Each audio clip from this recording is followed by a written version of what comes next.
প্রস্তাবিত বাজেট চলমান অর্থনৈতিক সংকট কাটাতে ব্যর্থ হবে বলে মনে করছে সিপিডি।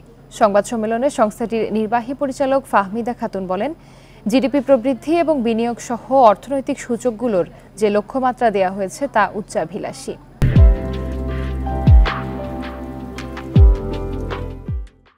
মূল্যস্ফীতি নিয়ন্ত্রণের লক্ষ্য 6.5% ধরা হলেও গত 2 বছর ধরে তা 10-এর কাছাকাছি। তাই এ লক্ষ্যমাত্রা উচ্চাভিলাষী ছাড়া আর কিছু নয়। তিনি বলেন, কম আয়ের মানুষের জন্য নেওয়া পদক্ষেপ অপর্যাপ্ত। বর্তমান বাস্তবতাকে বিবেচনায় না নেয়ার বাজেটের লক্ষ্যমাত্রা পূরণ সম্ভব হবে না বলেও মন্তব্য করেন ফাহমিদা খাতুন। তিনি বলেন, প্রতি বছরই রাজস্ব বোর্ডের ওপর দেওয়া লক্ষ্যমাত্রা ক্রমান্বয়ে বাড়তে থাকে। এনবিআর সেই লক্ষ্যমাত্রা পূরণে ব্যর্থ হয় বলেও মন্তব্য করেন তিনি।